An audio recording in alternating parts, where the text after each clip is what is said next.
Good morning, good afternoon, good evening. It's me again, Professor Fleming here to talk about eco-cities and how those cities can be the solution or a greater problem as we move towards a sustainable future. Now, everybody talks about how the city is going to be the answer. I'm not so sure. And hopefully by the end of this lecture, we'll have a better sense of what the potential is. Certainly, in terms of the context, we have to deal with the fact that we have a great rise in population on this planet, and for the first time in history, more people live in the city than they do in the country or the suburbs. This presents an amazing opportunity for efficiencies and adoption of sustainable strategies. However, it creates tremendous problems in terms of how we treat poverty and how that poverty leads to the inability for many classes to get an equitable quality of life. And so one of the things that we're going to be talking about, for example, Don Alexander talked about this in his recent articles in the New York Times, that waste is going to be a huge problem as we move forward into the 21st century, and certainly will be a huge problem for cities and how they manage waste.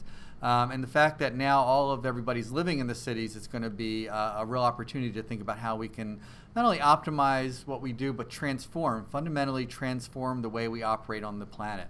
And Don Alexander argues that, of course, if we solve all the problems of the city, then all the other problems will be easier to solve. I'm not so sure.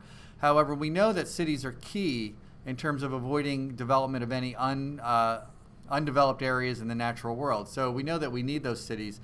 I'm just not so sure it's that simple. I tend to hesitate when people find simplistic solutions to very complex problems. Now, we certainly see that we have an overcrowding problem in cities, and certainly in developing countries we have traffic congestion, for example, and I hear stories about sitting in the car for 4 hours trying to get a few miles from inside and outside the city. And the air quality that's emerging from this is a real concern, and the pollution that's emerging is a real concern, and the unemployment that's emerging is a real concern. So yes, cities have the potential to be more sustainable, but they also have a potential to really illustrate the differentiation between the upper class and the working class, and that poor, although they may have a better chance in the city, will certainly have a very low quality of life and ultimately end up living in what some people would call slums. And so we're going to take a look at some of those. Here's a map of the largest slums in the world. I hate the term slums. It sounds derogatory, but certainly slums is probably not the first choice of a place we'd want to live. However, we know that in a world with a disparity of wealth and income, that slums are an inevitable outcome or expression of class warfare. And so here is a great example of this, the favelas in Brazil, where you have at the top of your screen super wealthy people living a very high quality of life, literally right next to super poor people living in a very low quality of life. And what's interesting is, as an architect, you see something here that is kind of interesting, right? You have form that's driven organically, that's sort of a pop-up home, you might say, and built from materials that are found. So you could say, in some senses that's sustainable, and you can make the argument on a superficial way that, wow, these people really are living in a very in very environmentally sensitive way. However, I think that's just sort of greenwashing. That the fact is that I imagine that the majority of these people living here would be happy to move into one of these shiny new apartments, even if it was so-called unsustainable. And then we're just going around the world. This is in Caracas, and here we see sort of a little more permanent slum with some different materials. Here's some more permanent materials there, and moving up the hillside there. And I'm not sure what country this is in, but again, another example of these organically formed pop-up cities and communities. And there's a water element right there that moves through here, which tends to be also for sewage and trash. Now, as an architect, I get really interested in this kind of form making, and the way the colors and patterns emerge is really quite beautiful. But the reality is, again, I think that this is not the desired condition. And so I ask you, is living in this way really ultimately going to be sustainable? And isn't part of sustainable being having a decent quality of life, whatever that term decent refers to? And then here's another example of the trash that forms out here. And we talked about the idea of waste being a primary problem. Just to be fair, it's not like the United States is all a bed of roses either. There are plenty of neighborhoods that could use a lot more infrastructure and a lot more attention. This is actually in Philadelphia, near where I grew up.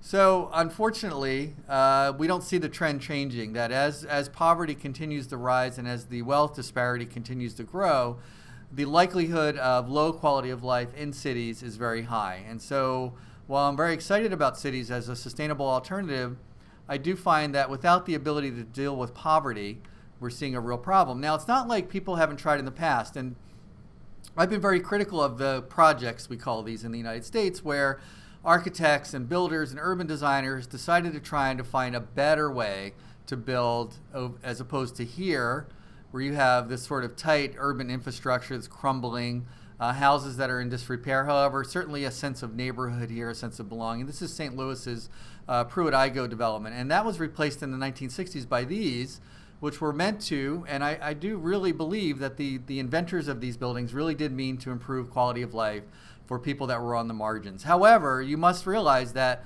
all of this here was removed to make this. So all of that history and urban form was removed in order to make this new homogenized, antiseptic, perfected utopian view of what a sustainable future might look like. Although the word sustainability was never meant to be used. Although you notice right here that they kept a little church there.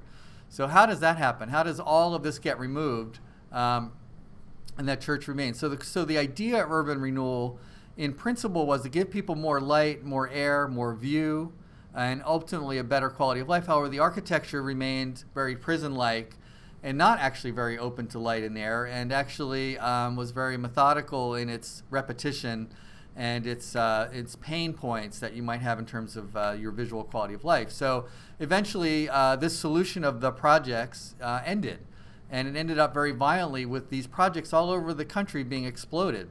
And so if we look at this from an integral theory perspective, certainly the projects helped people that needed help at that moment, especially those coming home from World War II that couldn't move into neighborhoods like Levittown because of the color of their skin. These projects, being brand new, actually gave people a transitional opportunity to find better housing in Philadelphia, for example. Now, of course, we paid a huge price for that in the urban fabric, and ultimately we paid a huge price with these explosions. However, whenever we think of solutions, and especially utopian solutions, if maintenance doesn't come with this, what you find out is that these buildings, without maintenance and ongoing support, tend to become less and less functional. So when the elevators break, for example, and you're on the 10th floor and you need to take out your trash, guess what happens? You have to walk up and down those steps. And as the buildings became more and more, fell into more and more disrepair for a variety of reasons, you start to see something that becomes even a lower quality of life than, say, somewhere else. So those beautiful transitional apartments soon become semi-prisons where people cannot have the quality of life that they want to have. And these were really built as monolithic architectural solutions. There wasn't a lot of drywall. It was really basic modernist architecture in the spirit of Le Corbusier and the idea of these rising towers with the plants on the ground floor. But really, they were pretty god-awful. And ultimately, objectively, you can say that they were a huge failure. I say that with all apologies to my colleagues who have worked on these in the years. However, this is what happens when you look for solutions. Now, there's been some recent studies that argue that slums are not necessarily a bad thing, and I find these kinds of stories to be really shameful, because what they do is these are generally written by people who have a lack of empathy or have an empathy deficit disorder and have really no idea of what it might like to live in a so-called ghetto. And so I wonder how those people would be working now.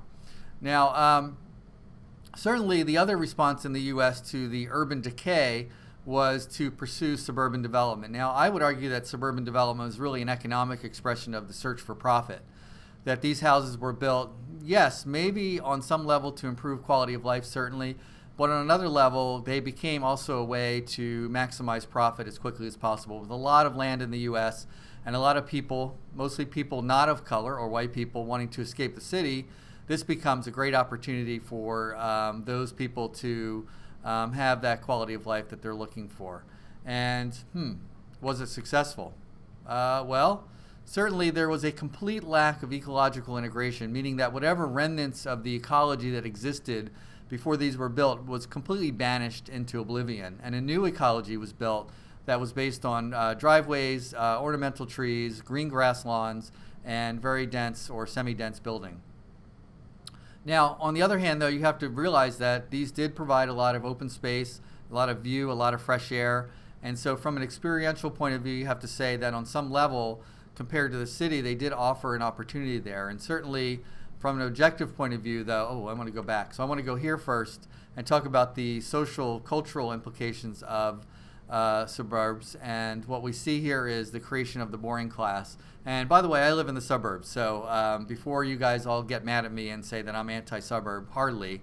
However, there's been a lot of research and debate about whether suburbs have generated the kind of diverse, vibrant, culturally vibrant communities that will ultimately lead towards sustainability. And it's really going to remain to be seen in the U.S. whether these suburban communities that were meant to be solving the problems of the city really worked. And what you see in the U.S. right now is really a mass migration back into cities, which is actually pretty exciting. A lot of wealth coming back into cities, and actually a lot of inner ring suburbs, those first suburbs built, are actually becoming the new ghettos or slums of the United States.